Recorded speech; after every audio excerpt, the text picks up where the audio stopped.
একটা কথা সবসময় মনে রাখবেন, যে মানুষগুলো আমরা দেশ ছাড়তে চাচ্ছি বা দেশ ছাড়বো, আমি মনে করি এই মানুষগুলো যদি সঠিকভাবে ইউরোপের দেশে কোনো আসে, তাহলে দেখবেন ভালো কিছু করতে পারবে।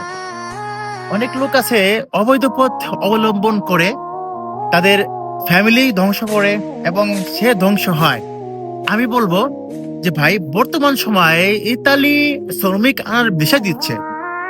যদি আপনারা চান যে না আপনি আসবেন বা আপনারা আসতে চাচ্ছেন, তাহলে সঠিক লোক ধরে, কারণ কি এখন সময় হচ্ছে সঠিক লোক ধরে আপনার আসতে হবে। যদি আপনি সঠিক লোক না ধরতে পারেন, তাহলে কিন্তু কখন আপনি আসতে পারবেন না। আর সঠিক লোক ধরবেন কিভাবে?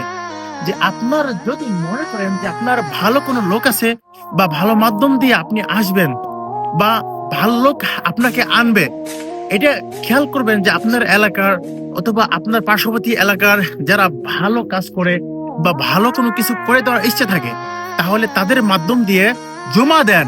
ইনশাল্লাহ ফটাফট করে ইতালিতে চলে আসতে পারবেন, কারণ সামনেই ক্লিক দিয়ে শুরু হবে। আপনি যদি চান, তাহলে অবশ্যই অবশ্যই আপনি ইতালিতে সুন্দরভাবে আপনি আপনার জীবনকে রঙিন করতে পারবেন এবং পাশাপাশি আপনি আপনার ফ্যামিলিকে সুন্দর করতে পারবেন। আপনার যে জীবনটা আরো সুন্দর হয়ে দাঁড়াবে, কারণ ইউরোপের জিন্দেগিটা হচ্ছে এমন সুন্দর জিন্দেগি, যেটা হচ্ছে মনে করেন যে সবকিছুতেই আপনাকে সবাই মাথার উপরে রাখবে।